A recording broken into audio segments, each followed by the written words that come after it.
Hello, beautiful human. I am Zach. That is Dan. And today we welcome to the studio for the very first time, say hello to Zac Brown of the Zac Brown Band. Yo. What's going on? A lot's going on. The most. Thank you. Okay.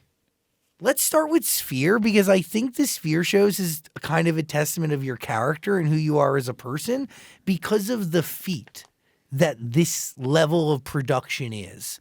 And then I want to talk music, and then I want to talk, this knife that you gave me, the jerky, the speaker, but it is all connected. So let's start with Sphere, dude. Yes. How and why the Sphere? I mean, I kind of know the why, but I want to hear it from you. About 5 years ago, I was thinking about what can we do to create a spectacle? What is our wall? Like for Pink Floyd, The Wall. When they came out with that, with the movie, with the giant walls and production and the things, I was trying to figure out what our legacy step is going to be. And a couple years into that, researching, trying to figure out how we put on this massive production, I heard about the Sphere. And Rob Light, my agent, who's one of the best He's amazing. Incredible guy. People in music. He was like, you need to come see this building. So we went to visit it when it was under construction, and I was like, this is the place. And then I've been to 5 shows there since then, seeing what I felt like worked. And I'm a music fan first. So as a fan, getting to see those shows and think like, what did I really love about it? What did I connect to? What did I wish there was more of? And so I've just been analyzing everybody else's shows. What shows were you going to see? I went to see U2. I was there opening night. I saw the Eagles. I saw Fish. I saw Anima. Wow. And I've seen the postcards, the movie that's there. But I've been to the building 7 times now, I think. A couple times before it was even functional and working. And when U2 was loading in, we came to visit. And so kind of standing on the shoulders of what we saw other artists do that we thought was really cool in moments, but our own interpretation of it. I'm an art collector as well. So art is really important to me. I mean, hence tattoos and things. That's the art you get to carry around with you, you know? So getting to really use the depths of my imagination and my connection as a music fan, what would I want to see in an ultimate show? Like if I loved a band, what would I want to see? And we're telling a story. I'm telling a very personal story of my childhood and growing up and through the storms and the things. It's all about redemption, but getting to put it in a light. And the name of the album, the name of the show there is Love and Fear, which we can boil our decisions down to one of those 2 things pretty much when we're deciding whether or not we want to do something. So, but the juxtaposition that creates, the good and evil, the yin and yang, the things allows us to take going from like horror movie jump scare moments in there to like beautiful soaring, tension release, scenes and things, and figuring out what this ride is going to be like. And we've had more time to work on it than anybody else that's been in there. We've been working on it 18 months. Wow. And so this is a huge step for us to get into that legacy act. Like if you remember like when the Eagles came back with the Hell Freezes Over tour. Totally. And Eagles were a huge inspiration for me, for their harmonies, for their songs, musicianship. Getting to come back, like we need something to step into that legacy realm with the Rolling Stones, with the Grateful Dead, with the Eagles, with those type of bands where, just a reminder that we're not just complacent in our creativity. Like this is really a love letter for our fans and getting to put something on for them that's way beyond the expectations that anyone would ever see and expect. And that's what we owe to them. And this is definitely my masterpiece so far, but I get to go to such depths to pull on certain emotions and kind of thread that. 'Cause I think great music is what connects us. So how does it start though? Like, are you building the set that you feel coincides with the story of your life and then you go from there? Yeah. And writing the songs, the whole creation process for this album, writing it over the last 3 years. What do you have to say? Because I think a great song really connects our human experience together. If someone can hear a song and relate it to their life and to their... but this is not just that, it's the story as well. We've all had hard things that we get through, and all those things end up being a blessing later on, but you can't really see it in the moment. So this is our chance to tell a story massive production, 4 acres of video, all the tricks that are in there. There's optical illusions. There's things that I've been part of the filming of the content. So I've been a stuntman in the content, being slung up in the air and smashed against walls and drug across the ground. There's a big like fight scene in one of the songs. I've got some friends that were willing to come and film with me and be part of it. And to free diving, to capture me having the big sky camera under the water and swimming with giant, whale sharks and sharks and animals and things. Stuff. So, yeah, it's super fun. It's a mountain. It's a massive obligation. And you can't really tour beforehand to do it. So we've been making up with that for playing a lot of private shows and things like that to keep the lights on, keep everything going, and investment in it. It's a major investment, but for us, this is a year to invest in ourselves. Dude. And this album's all indie. There's no label. That's crazy. Our management's in-house, and being, an outlier to a lot of machines and things like that, but showing really what we're capable of if we put the same amount of work as we're with the label, same budget for marketing, same getting out there and really telling the story. Because I keep my private life pretty tight and close to me. I don't, if it wasn't, I love attention when I'm on a stage, but I don't really go seek attention otherwise, like as a celebrity and things like that. And I have 5 kids. So half my time when I have my kids, that's what I'm fully dedicated to. And the other time that I don't have them, I'm able to work and explore and adventure and do the things, make things. But this is definitely my baby. The Sphere is my baby. And we're super, super excited. We're getting close. Like it's close to time. So the whole thing really does start with the album. So this whole thing is going to be bringing Love and Fear to life. Right. Will you tap into any of your other songs from your past albums? Absolutely. Well, you want to come see a show, like the things that you would expect us to play, but we have so many more tools to add into those songs with what we've done. It's been a dream of mine to work with an orchestra. So I produced this entire album. We have a 40-piece orchestra. We have a 20-piece choir. Crazy. And being able to bring the production and the song that we just put out with Dolly, having a song with Dolly is like so incredible. If you listen to that with good headphones or on good speakers, you can hear the orchestra, you can hear all the things, but we filmed all that as well. So we get to bring that orchestra into the content of the songs that really move us. Amazing dancers that we filmed to bring into some of these songs and aspects, like to really get a full Vegas, show, like things you'd expect like that.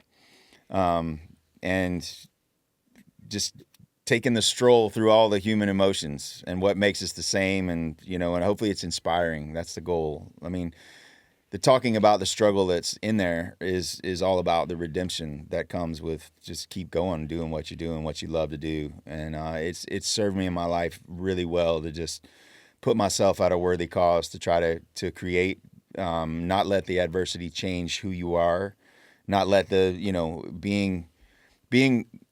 being successful means having to meet with all kinds of adversity in all different kinds of ways. And I always feel like I'm being tested. There's always a test. There's always things that try to knock you off or distract you from doing what you're doing. And what? Well, I mean, some people call it evil or chaos or the devil or whatever. It seems like when you're really trying to pull something off, when you're trying to do something, there's just forces that are always trying to pull you down, and that's the everyday life thing. But I look at it all like a test. We're always being tested to see, and if what we're doing was easy, there's a lot of people would be able to do it. But it's worth that, and it's worth that for our fans because they're really the ones that we owe something to. But has it been like that from the very beginning? There's so many albums in. Like this is the 8th album. It is, and instead of just making another album and just doing the minimal amount of what we're doing, this is a flex on our creativity and our imagination. And among the people that get to play at the Sphere and take this kind of thing on, we want to be in the same realm as those people. And this is just a reminder that we're not slowing down. We're not complacent where we are, that mentally, physically, I feel better now than I did 20 years ago. You figure out a lot more as you get older, like what matters, what doesn't, how to maintain things, how to take care of yourself, how to invest in feeling good, and where your creativity lies. And for me, I haven't stopped creating. You know, this is a reminder that every album that we put out, it needs to have incredible songs on it that people can relate to. And it's so hard these days with all the distraction. There's so many things to listen to, so many things to see. So if you want to do something that cuts through the noise, it better be fucking huge and badass. I gotta say, this album does that. It really made me feel happy, and it was a very much needed dose of positivity. Absolutely. Good, man. You are very much, in my opinion, like we're talking about like folky funk with like country twang, but also like what I would say is like my generation's like Jimmy Buffett. Like Right. timeless, I'll take that. yeah. I mean, that's real shit. Like and it's timeless records that make people feel, no matter what the situation is.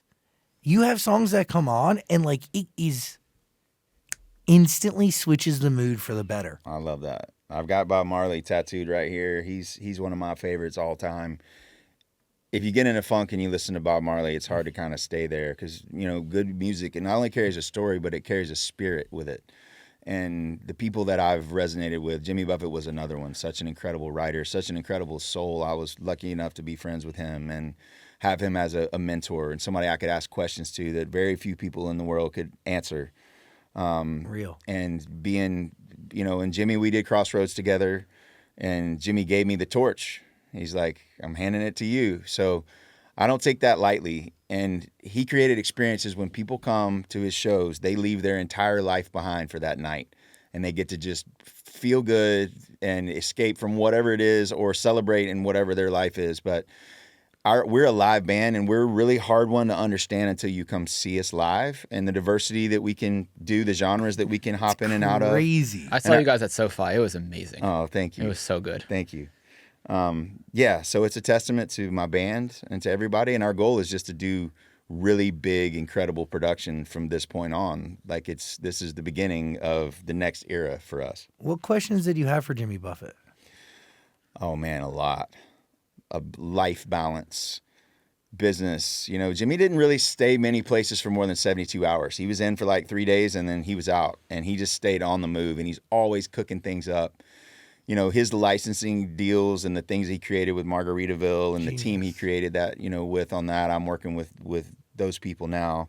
But Jimmy just had wisdom around things that no one else can answer because of the life that he lived. And when I found out he was passing, I got a text saying, you know, I called to check in on him, and he said, yeah, he's about to exit the stage. And I had to get up. It was like 10 at night, 11 at night, and I got up and I had to write for like 3 hours just to sit down and write. And that's part of the song Poets and Pirates that we put out was a tribute for him, for his passing. But I felt the hole that left with all of his crew, with his family, with his band, with everyone that was there, all the people that relied on him to do it. And I just felt this incredible loss, not just for him but for everyone else in his orbit, you know. But I was so blessed to be able to be friends with him. And he's such a good guy, he was one of the people, and a brilliant writer. If you haven't read any of his books or anything that he wrote, he's like a modern day Mark Twain. What was it like recording Knee Deep with him? So cool. We were at his studio in Key West. So when you're walking around Key West on the pier there's a little white box. It used to be the shrimp holding like cooler. And that shrimp boat, that's his studio. So I was with Jimmy at his studio in Key West. It's kind of hidden in plain sight. Like you walk right by it, you don't even know it's there. But you go in and then there's all of his culture and people and everything that's in there. So being with Jimmy and doing Knee Deep together was such a cool experience. He was magic, man. He was magic, and what a life that he lived.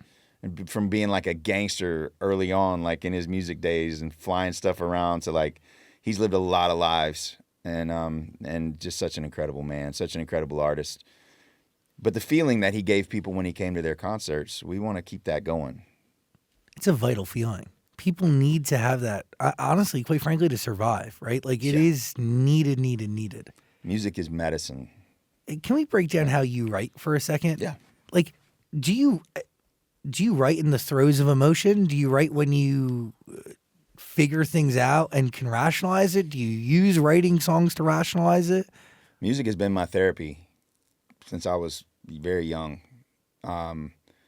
listening to other people's music. And once I started playing guitar when I was 7, if I had my guitar with me, I would feel like I was at home no matter where I was, what I did. But tell me that question one more time. Like, when you're writing a record, do you write when you're feeling it the most, or do you have to figure it out before you choose to write? So I think for me, it's catching ideas. Like, and it can happen right when I'm going to sleep at night and I'm laying down and I'll have to like get up and write something down in my phone as an idea. Then I like to go to a really beautiful place where there's no pressure, nobody's calling, nobody's texting, I'm not dealing with life stuff, and I'm able to be creative. And then I bring all those pieces up. Then I take all those pieces and I'll pull them up and I'll write and try to get to the gist of what that like hook is or what that sentiment is that's in that song. Some songs happen fast. Like my favorite song on this new album is called The Sum, S-U-M. And I wrote that with Lucas Nelson. And we wrote that in like 2 hours at my house. And he's incredible. But sometimes it happens fast. Sometimes like songs like Goodbye in Her Eyes, it took me 11 years to finish that song. Because I knew that I had all the pieces, but it needed a bridge. And I never found anything that fit right. And so 11 years later, the bridge comes to me and I'm like, okay, I can put that one to bed now. So you try not to mail it in. You don't just I hear on the radio a lot where people just put things that rhyme next to each other and try to throw things in. But I'm always searching for that perfect line. And until I feel like that we've served the song through that process, and then how we do it live, because there's 9 people in my band. So what people don't play is just as important as what they do. And the great thing about my band is, as accomplished musicians as they all are, we sit down to serve the song.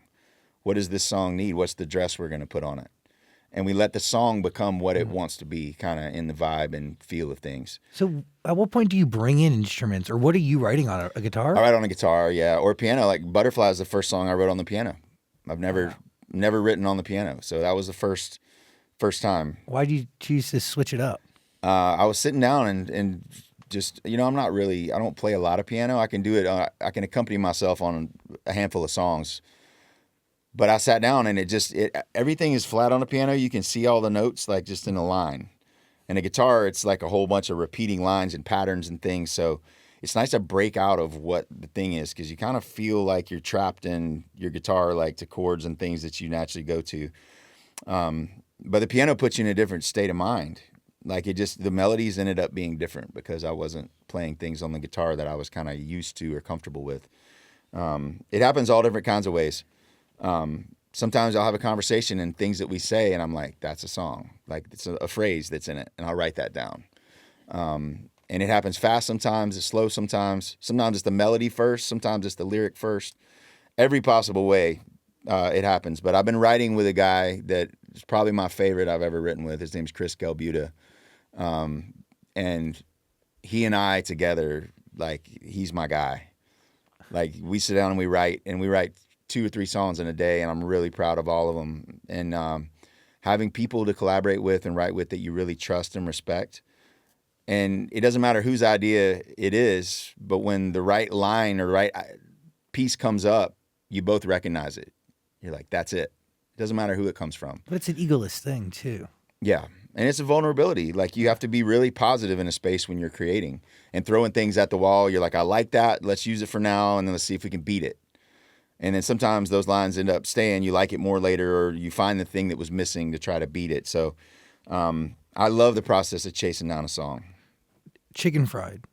Did it come quickly and naturally, or was it a process that It was a process. you had to chase down? Yeah, it was a process. The guy that I was writing with, he had the chorus of that, and it was kind of written on a napkin, like behind the bar, and I love that. And so when we kind of had an idea of what the chorus was, then we made a list of all the things that we love about being in America and being free, and then we pulled from that list all of the things in the verses, like a word cloud. Yeah. And so for the first 2 years, we had a whole nother verse that was kind of a funny verse.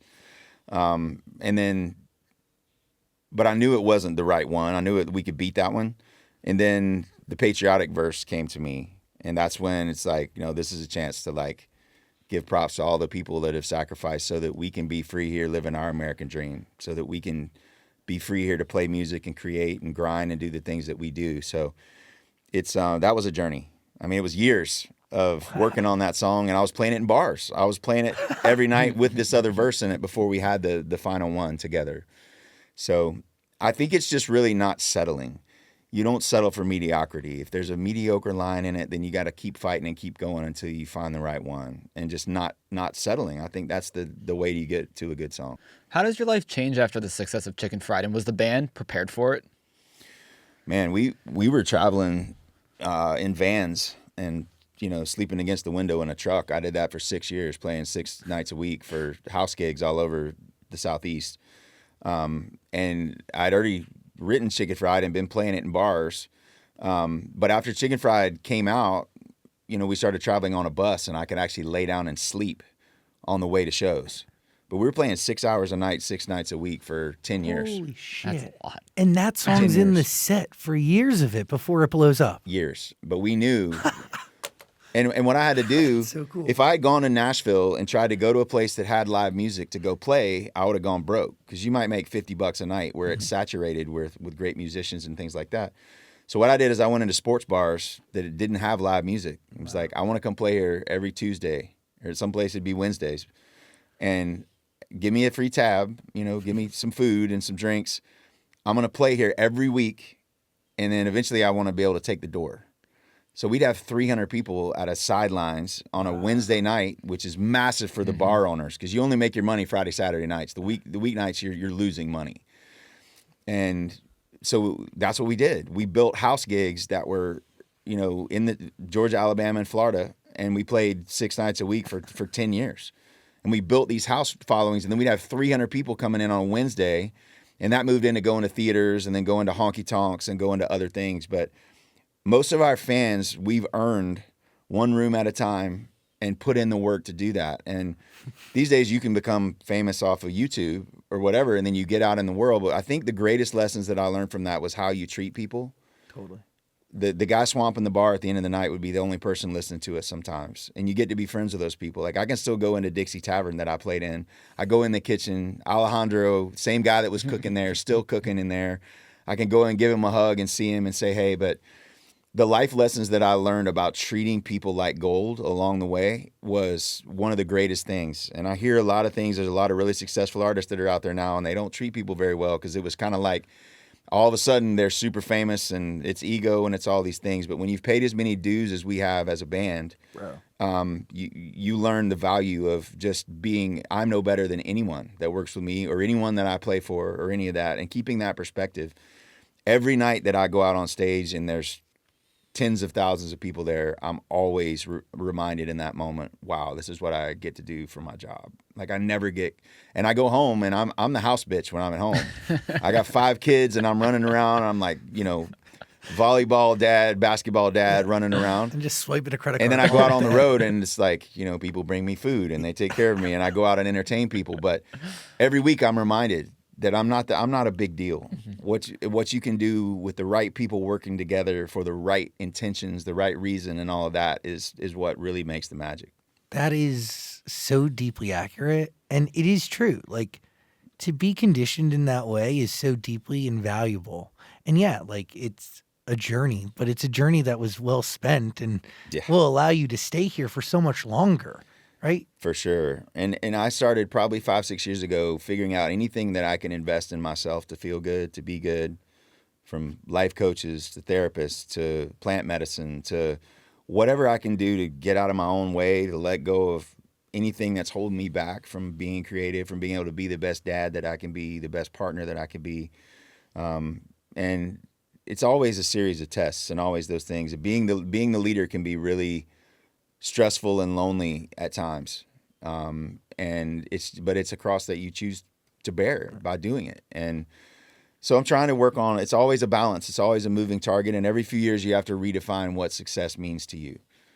Early on I was like, I want to get #1 songs, I want to figure out how to do this and do it. And so I did that for years, servicing everything that it takes to make that happen, because you don't get #1 songs because you have a great song. You get it because you serviced everything that needed to be serviced, in every one and every favor and every free show and every barbecue joint you show up in. Yo, say that louder. People don't understand that today. Like it's so the amount of work Right. to get one that you can then hopefully maybe utilize some of that to Right. curry into another. And like Right. it is the ground game is crazy. What happens behind the scenes, people have no idea, and I love that because that's not really their job to understand the strain of it. They come and they see the result, which is a great show, and that's what our job is to give them. But behind the scenes, to go through the things and to go through the people that are trying to take advantage and the people that are trying to extort you and the people that are trying to do that. That's pretty common. I mean, there's in some form that's happening in my life all the time, and you really have to not let those things steal your joy because I think that chaos wants to distract you from doing something great and giving back. You know, that's a big part of what we do. You know, we have a campus that we built in Georgia. It's like a university. It's called Camp Southern Ground. Very special. And that's our way of giving back. So I knew when I was 14, I was opening for Sean Mullins at a coffee house. And I knew I wanted to play music and I know I wanted to build a camp. I come from going to camp and that transformational experience. And then that segued into working with veterans too. So we do 9 weeks of sleepaway summer camp. Wow. That's diverse. So we've got kids of all different abilities that are in there. Kids are on the spectrum. Kids that come from military families that have had a parent that's been dismembered or lost their life in action or taken their life because of the strain that it put on them. To having mainstream kids that might have a poverty of spirit where they don't know how to appreciate anything that they have. And you put them all together. And they have to get through that week with all that diversity. And you dip them in that diversity in a way that they can see how, if they come from a place with no mentorship, where people don't teach them how to love, how to treat people, how to do things, that 1 week can change the whole trajectory of their life. So that was a worthy cause. And then we went into serving veterans. So we've got 6 different veteran programs we run, 34 weeks a year. But that's amazing. And it's exciting. So, but that's been, I believe that I was given my music as a vehicle to help bring the people together, to spread the word, to be able to do something bigger than myself. That's something I encourage artists to do, young artists. Find something you believe in and make a difference on and run that parallel with your business, because that's going to pave the way for your success and then a way to give back. Because the older I get, the more that I realize like real joy doesn't come from serving yourself. It comes from helping other people. Totally. And doing those things is profitable in other ways. Genuinely. It's and also the amount of lives you're changing. I'm happy to be in the position to do it, man. In a lot of ways, I feel like I'm just kind of here following orders, and I like see a sign and what an order. It's like, you gotta okay, do it. We're gonna do it. Toes. Can we talk about it? Absolutely. How did that record come to be? Toes. Definitely a tip of the hat to Jimmy Buffett. You know, I mean, even the lick that's at the intro and things, like I had played Margaritaville so many nights for some beer soaked dollars that people had. You know, that was our, you know, on that first album. I mean, even starting there's kind of an equation in our albums. It's like there's some island music, there's some bluegrass, there's some rock and roll, there's some country, there's some Americana, and we're from the South. I'm from Atlanta, so it's like everything I was exposed to was diverse. And Toes was really our first real islandy song that we stepped into to making. There was Where the Boat Leaves From. There were several islandy ones on that album. And I feel very at home in that place, like with Bob Marley and Jimmy Buffett and even some incredible reggae bands and acts like Stick Figure, Gramps Morgan. Yes. There's a lot of that island feeling you get from music is magic. So we love to dance into that lane. And I love curveballs. I love when we play our live show, we'll play like some Sinatra. Or we'll play. Dude, the covers you do Metallica. You have range, bro. Yeah, and I love that. And I think our fans, that's part of our live show that you don't get from the music. So we released a live covers album a couple years ago.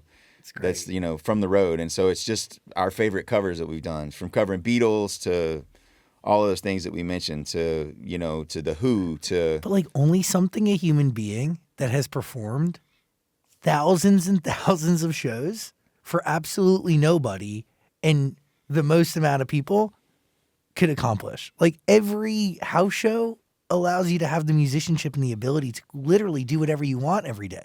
How fucking cool is that? I love that we don't have to dance for anyone. I don't have to pretend. I had record labels come to me early on when I was playing in these house gigs and bars, and they were like, "We're just going to put a cowboy hat on you and some boots," and you know, and I was like, "You do." That was kind of the end of the conversation, but if you don't have the courage to be yourself, and that's one thing I learned at camp. When you get up on a stage and do a skit in front of a bunch of kids, if you did that in public school where I went to school, you would be roasted alive. Like just being silly and getting up and dancing or singing or something That's like real. that. So it's, the courage that I learned, a lot of it is to be able to be an individual and hold on to that and stubbornly fight to just be myself. I think a lot of that came from going to camp.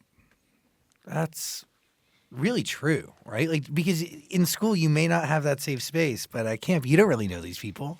Like, you know them, but like, you're not going to know them outside of camp, you know? Very fascinating. So wait, Toes, did it come quickly? Did it like, I'm trying to understand, like some people come on our couch and like timeless records, they'll make the case that like they were given to them, like bestowed upon them from some higher being. And with Chicken Fried, that's like not the case because it existed for so many years before it became what it is today.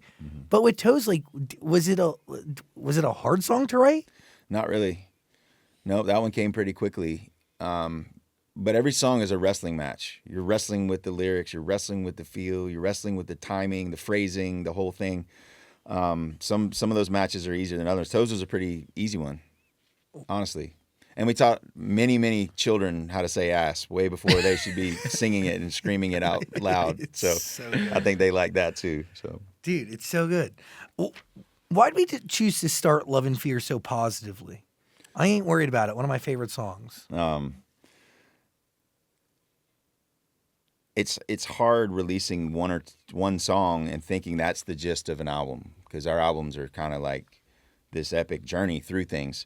I wanted to start it off with something positive, something that's, a reminder in the times and everything that we're going through. It's like, if you turn your phone off and you're not fed all this poison that you sip on daily, looking at the news, looking at social media, looking at all the things, I believe that we're tribal people. We weren't supposed to hear people's voices beyond earshot.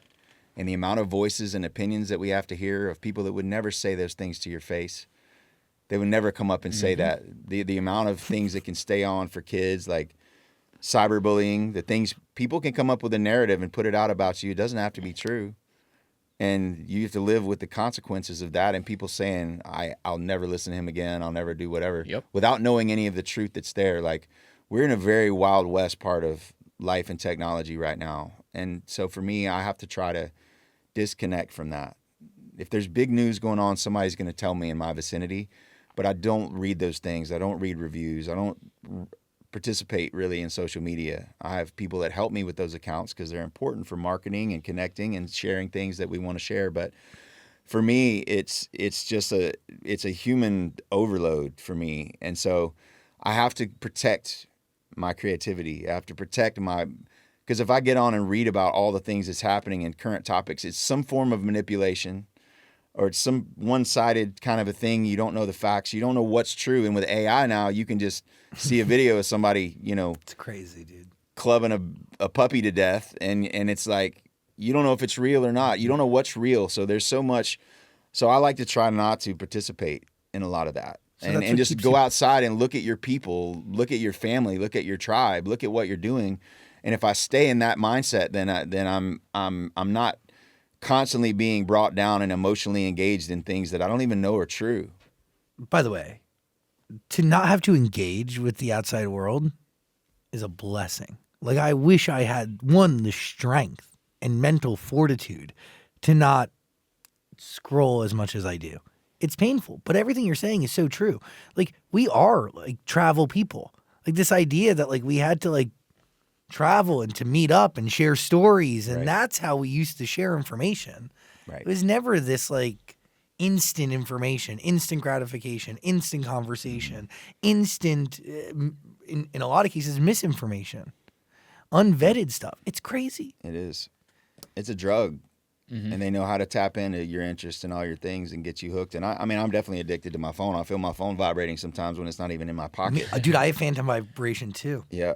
So, and I use games and things that I play to like kill time when I'm traveling and things like that. But that's also kind of distracting from things. So I don't know that there's any tool or anything to have balance with those things, especially with young people. Because most people, their iPhone is literally like a part of their arm.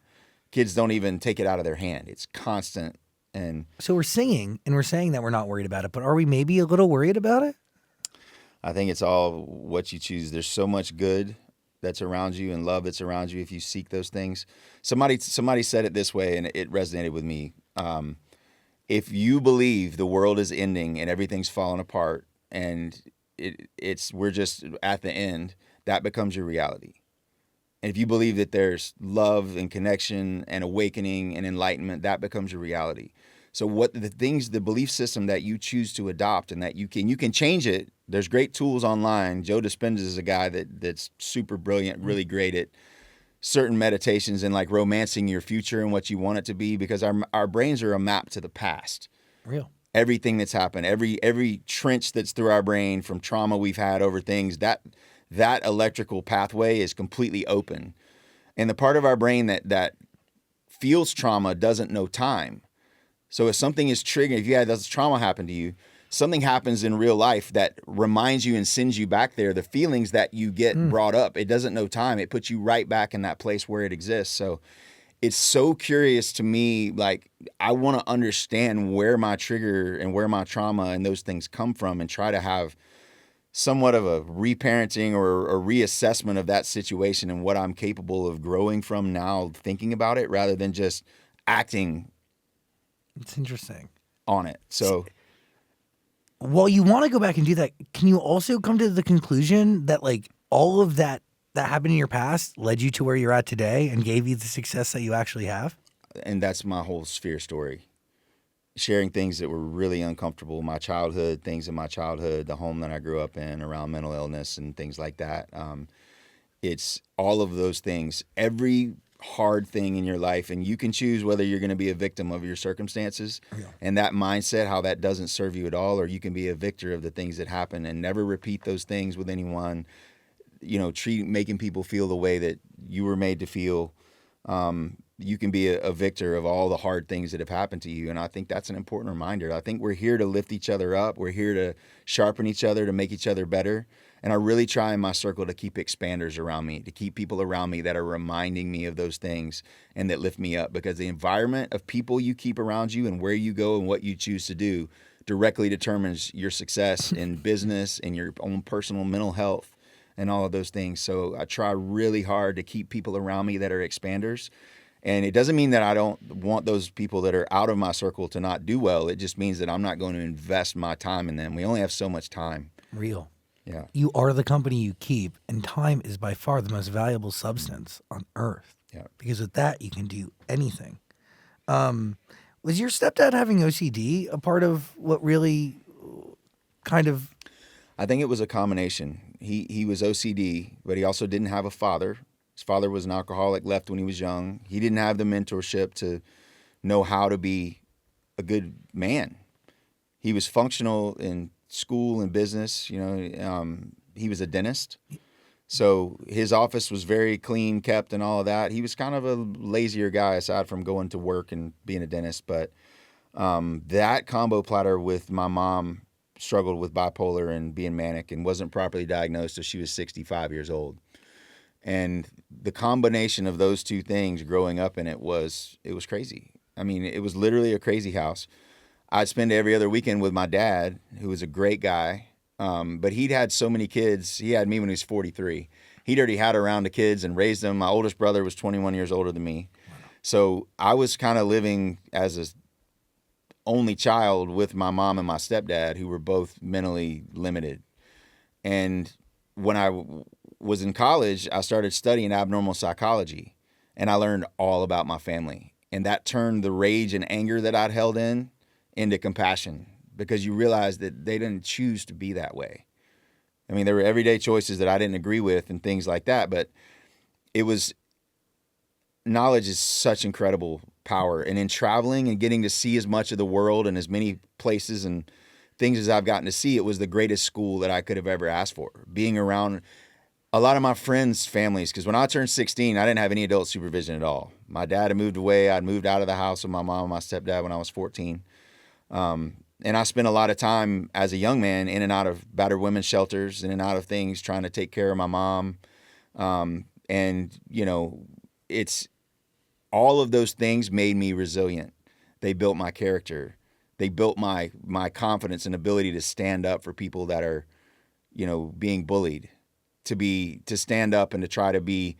I was ready for the world when I was 16, and I wouldn't have been if I'd had just a cush, loving mom and dad situation at home. I had to learn how to survive. I had to learn how to be resilient, and I had to learn how to, find a purpose in my life that was serving something bigger than myself. So all of those things that were awful, if I could talk through those things, it was awful, and it sucks. And thinking about being a little boy that's, beat until he shits his pants, those are things that now when I think about those things and I think about the strength that gave me and my ability to get out in the world, like our struggle that we go through is what makes us appreciate everything. And that's the words in the Psalm, you need the dark to see the stars. Like, it's all those things that happen that make you appreciate all the good things. When did music become that purpose? Or was it not throughout that whole process? Things would be going on in my house. There'd be glass breaking. I could hear my mom screaming and getting smashed against the wall. And I'm locked in my room and I'm listening to Pink Floyd. I turned it up as loud as I could, and I was sitting there with my knife in my hand and just like waiting for him to come through the door in my mind, like thinking about how I'm gonna end his life and get us out of this situation. But music was the medicine that got me through all of that. And when I played my guitar at 7, I started playing guitar. Then I would lean into my guitar. I would lean into my music, and it created this kind of like, I'm definitely an empath. Like, I feel things so deeply, and I feel them with other people. If like with Kendra, with my lady, like if she's having an off day and feeling something, before she even says a word, I can feel what she's feeling. And as an artist, it serves me in a lot of ways in trying to write and trying to find something common between us that we can feel. There are definitely days where I wish I could turn that off, where I don't feel as much. But like I said, it was my cross to bear, and I'm going to be the victor of all of these things that have happened to me, and I'm going to be able to speak from a place of having been abused and being able to help other people that might be in that situation that feel like they're a victim of the things that happened to them. How do you turn around your narrative and your story so it serves you? Real. When did you start writing music? How old are you? I started writing songs when I was about 16. And the first time you fall in love, the first time my band broke up, like, you don't have any precedents at that age. So you feel like you first time your heart gets broken, you feel like you're going to die. Like, you feel like this is over. Like, what are you going to do? There's so much despair. Like, when my first band broke up, I thought I was going to die. So I started writing about all these things. I started writing as therapy, and most of it was kind of sad because it was like hard things I was going through. And then a couple years after that, I started realizing, wait, I can just write when I feel good too, and carry that into the music. And but yeah, I have a song called Junkyard that I wrote about the house that I grew up in, and that song was really freeing to me. And then after I studied some psychology and realized that, wow, this is a condition that they didn't really choose to have happen. So it's amazing. A little bit of knowledge can totally turn around your feelings and the way that your perspective. I mean, really, quality of life's determined on your perspective. And I Ain't Worried About It is a great, like, there's so much good in the world for the taking if you choose to look at it that way and seek those things. And that's a reminder. And that's kind of how I wanted to start the release of the songs for the album, was with something really positive. You got to listen to the album, by the way. It's waiting for you. Love and Fear. There's a link below. It's all on Amazon Music. Let's talk about some of these collaborations. So many. Yeah. Marcus King, Snoop Dogg, Dolly. Marcus King, the Hard Run is so great. Thank you. Great record. Thank you. You and Marcus, holy shit. I had a dream that me and Marcus were supposed to make music together, like after I'd seen him play, and I told him about it. I'm like, we're supposed to do things together. He's like, let's get it. But Marcus's fluency on his guitar is top 10 maybe ever. He'll be one of the greatest guitar players alive before his journey's through. And he's such a young man, but his fluency and the way that he plays and the way he feels the music, there's no disconnect between an emotion he has and how it comes out of his hands and out of his amp. I was going to say, he is the music. Like, you just, like, you. Dude, he plays crazy. everything. He sings like a banshee. It's not fair. He makes me want to throw all my shit in the ocean, man, and like take my guitar and throw it away. So it comes from a dream. I had a dream about it, and I told him, but any way that I can help him on his journey and through things, he he suffers from some anxiety sometimes. But I think that level of feeling that he has to deal with whenever that happens and kicks in or whatever, as soon as he gets a guitar in his hand, all of that emotion comes out. It becomes his like superpower. It is. It's like lightning charging up inside of him, and it's like he's like an X-Men, and he gets a guitar, and it's like that's like Cyclops, like blasting lasers through his, So are you writing this with him at the same time? Or are you writing it and then giving it to him? I've written What's the that one process? already. Me and Crisco Buddha, we call him Buddha. That's his nickname. But me and Buddha wrote the song. And then it was kind of these major chords and things. And we went to arrange the album in Alaska. I took my whole band. We sat up in the house, moved all the furniture. 10 days we sat and arranged all the songs.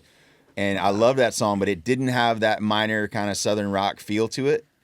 And so we just completely stripped all the chords away, kept the melody, and then built all those chords around it. And then that turned into the jam kind of a feel that it has. Dude, the Snoop Dogg record is great.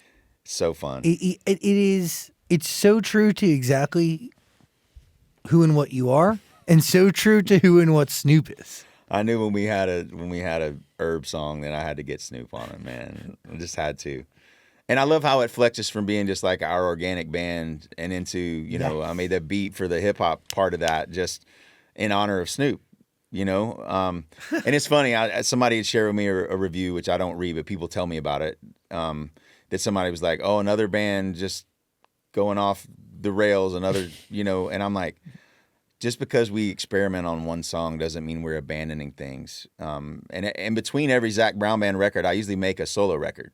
Like I made The Controversy, which was a solo album that I did, and I worked with like Skrillex and Max Martin and Benny Blanco and Andrew Watt and Pharrell, which is a great school for me as a producer, seeing their process, how they make things, what software they use, the loops they create to write to. And then I'll put out an album like that, but I'm kind of unapologetically creative. Like some purist country people get that, see that album come out and listen to it, and it's like, he's lost his mind. I'm never listening to him. People get angry because you create something in addition to, but I'm always wanting to create. I have a lot of energy, so I'm always going to make something weird in between album cycles. But those challenges like matter and ultimately make you a better, member of your band too. For sure. Absolutely. And it makes me a better producer because I've sat with some of the greatest guys, the way that they work. So I'm always studying things. I'm a hyper curious person. Are you applying any of that knowledge acquired from those producers to this album? Oh, absolutely. How so? Well, I think just creating a beat, like when I work with Pharrell, all of his songs start with like a 16-bar loop that has changes, that have sounds, that have things in it. And sonically now, after listening to them, there's certain frequencies that I feel like are missing. Like there's some sparkle missing in this album. And it might be just taking a mellotron, which is a keyboard that has all of these crazy like synth sounds, being able to take some of that and just create some atmosphere that's here. And I've kind of found the secret sauce now, though. The guy that's mixing for me, we call him Leggy, brilliant. The guy I'm writing with, Crisco Buddha, brilliant. Me and those two guys can sit down now and knock out album and music that I'm super proud of, that sonically is going to register and get in there. And then the bass that's achieved with 808s and with synth sounds is such a bigger sound wave file, the way it hits you as opposed to just a bass guitar. The frequency and the way that you can do it and the way you can layer those things underneath to make it just sound thunderous, or like throwing in an explosion. Certain parts, like you're going into this big chorus, and I'll literally take the sound of an explosion and bury it underneath the track. So it has this impact that hits right when the chorus hits to lift it up. So I've just been a student to all of it, listening to music first, and then all your influences get regurgitated into your style. Yeah. And then all the producers that you love their music that they make, you're kind of seeing behind the curtain how they do that and what they do in those moments to do it. And then you're adding exactly what Zac Brown Band does on top of that. It's got to have a good song. It's got to have great harmony. And live instruments, right? Yeah, and that's live. And what we do. And so some of the songs, a lot of the Sphere stuff, we're playing to a click track. We'll have a click in our ears so we can sync the timing of the video perfectly with the music, the lights, and also that big, rich electronic sound enhancing our organic band. Those things hitting, that's what makes it feel massive. Like if you hear a Drake song, the production that Drake uses, the guy, whoever makes Drake's beats, sonically, those things are so massive Like They hit you can I can almost pick out of a lineup a drop. Just like looking at it, right? Yeah, and hearing it. Like you can hear the way that hits when it comes in, and it's fun to borrow some of that because you want that impact of that chorus, that verse, or whatever is coming in. You want it to lift like that to where it's like, oh, you're now on the hook now.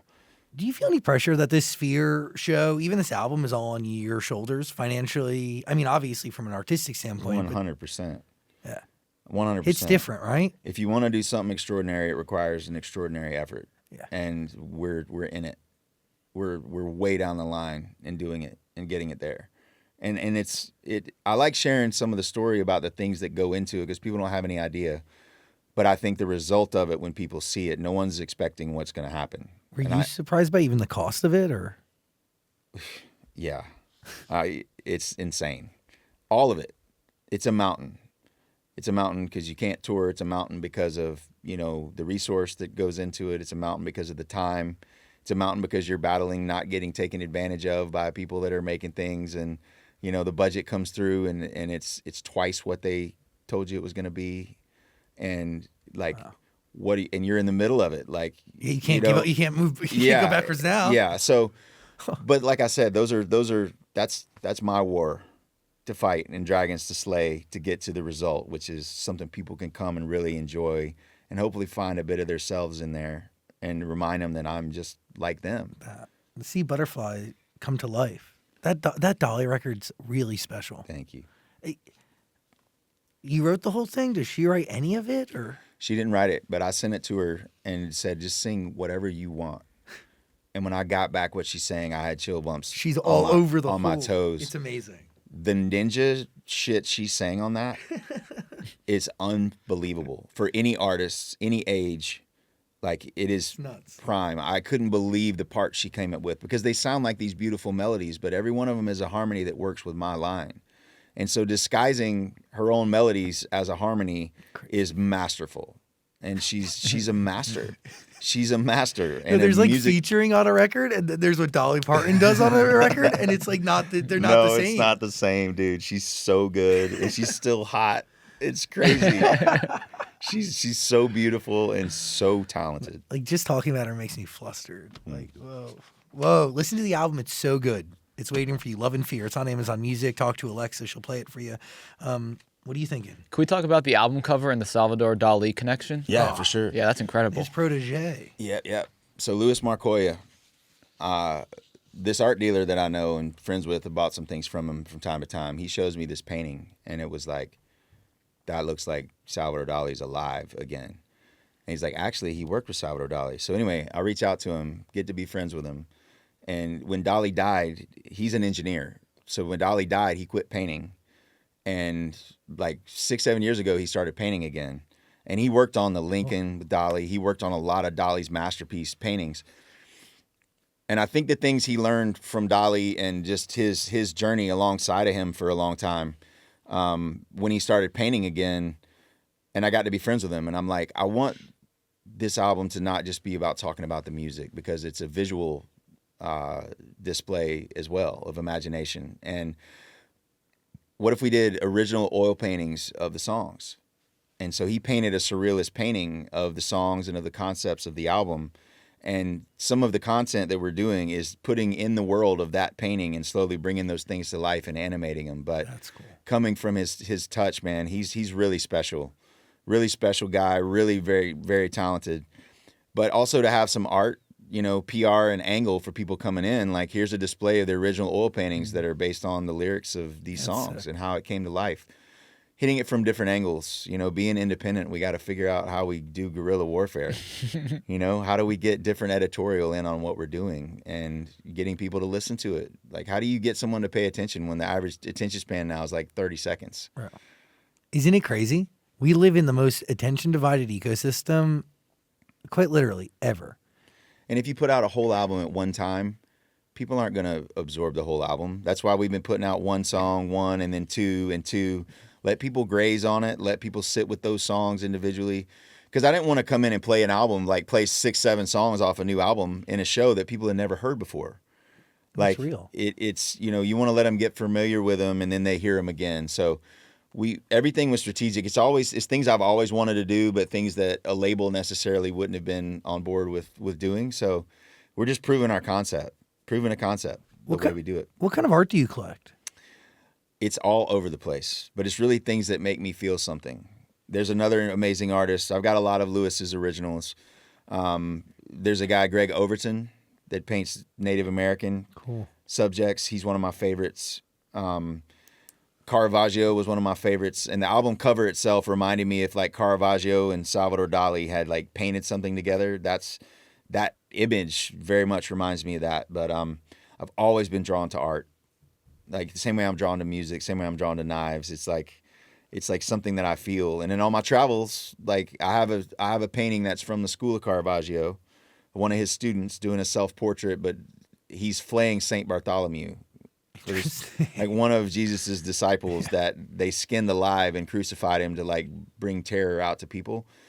But like it was buried behind a giant piece of furniture in this like back room of an antique store in Rome, Italy. And I seek out these things to find a 2D object that you can look at and it makes you feel something. Like that's transcendent. Like to me, that's the gift. So I collect art. I also have some Nara pieces, some original Nara pieces. It's all over the place. I never know until I see it. I go in a gallery, I can recognize the talent, but it doesn't move me. But things that I find that really move me, I try to get to know the artist that does it. The last question I had is, you said you went to 5 shows at the Sphere. Like, what of those 5 shows stuck out to you that you thought was like the most impressive?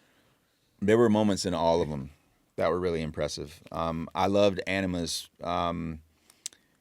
use of the characters that were kind of going through it, and kind of where things fragment and come apart and move around. Like if you look at the Ellie Goulding video that Anima did that they used in the Sphere, the collab they did with Ellie was really cool. There were moments in U2, like In the City during that song, and then when Joe Walsh is soloing like in a giant oval above everybody's head, like there were moments that I thought were really magic in all of them. And you could kind of tell in all of them where they kind of ran out of like time or budget or something, and where it was kind of like thrown together. I wanted to make sure that in our show that every moment is intentional and that we do justice for every single bit of the content. And one thing that I felt like was missing through a lot of the shows that I saw was just a projection of the band actually performing on that big of a screen where you can see their face and their eyes and the emotion that's happening. That's real because it's so small. You made that note earlier today. I said I saw you too, and there are certain times where like the band is so small and you catch yourself looking around, like you almost forget there's a band there. Exactly. So that's something we're going to balance. Yeah. And there was incredible things that I saw that were inspiring. How do we borrow, or how do we create our own version of something like that without copying it? But what made me really, the binary thing that happened in U2 where the binary shot up into this giant tower and then it came down into like a little box. The optical illusions in there, I mean, you're looking at a round room, but with those graphics, they can make it appear any shape, any optical illusion, any amount of sound. I remember going to Pink Floyd. First concert I ever went to was the Division Bell, Pink Floyd. Wow. And you hear a helicopter coming in the distance, way over to pan to the left. And then it gets louder and louder, and it buzzes overhead, and it's almost so loud that it's really uncomfortable. But those are the things that I'm borrowing from. Every concert experience that I've been to, things that work, we pulling every trick out of the book for this show. Oh, I'm going. I want to go, yeah. I'm going. I'll be there. I'll buy a ticket. Don't worry. Love to have you. No. I'm here to support, brother. Like, I'm down. Like, damn. Sick. Really, really sick. Listen to the album. It's more than worth your time. Love and Fear. Go, go, go. The oncologist that funded you, is he still a part of the touring party? He is. Will He's he in be our there? crew. Will he be there at the Sphere? Absolutely, he'll be there. It is true. You got like $6,000 or something, right, to fund? I was 18. I went in his office and I asked him to loan me $6,000 to make my first record.